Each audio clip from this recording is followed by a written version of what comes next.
you think gambling companies will have a great future? Well, gambling companies will have a terrific future if they're legal. That, which ones or anything, I don't know anything about that. But desire of people to gamble, and they gamble in stocks, incidentally, too. Day trading, I would say,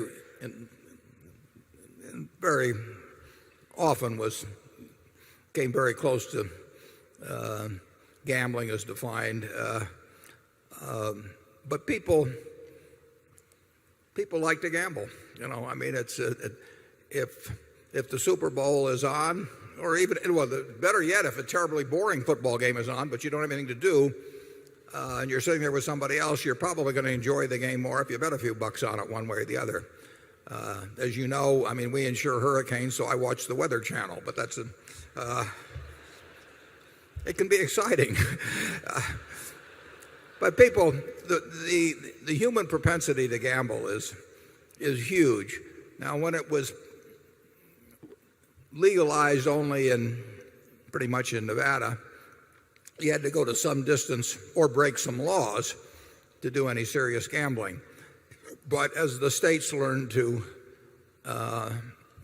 what a great source of revenue it was, they gradually made it easier and easier and easier for people to gamble. And believe me, the easier it's made, the more people will gamble. I mean, when I was,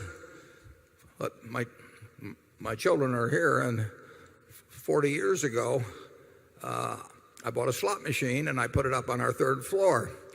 And I could give my kids any allowance they wanted as long as it was in dimes. I mean, I had it all back by nightfall. I thought it would be a good lesson for them. And now, they weren't going to Las Vegas to do it, but believe me, when it was on the third floor, they could find it, and my payout ratio was terrible too, but that's the kind of father I was.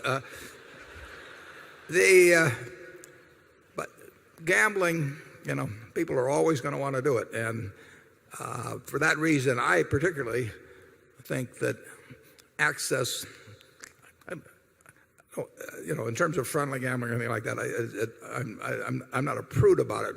But I do think that, to quite an extent, gambling is a tax on ignorance. I mean, if you want to tax the ignorant, people who will do things with the odds against them, you just put it in, and guys like me don't have to pay taxes. And I really don't. I find it kind of socially revolting when a government preys on the weaknesses of its citizenry rather than acts to serve them. And believe me, when a government sticks,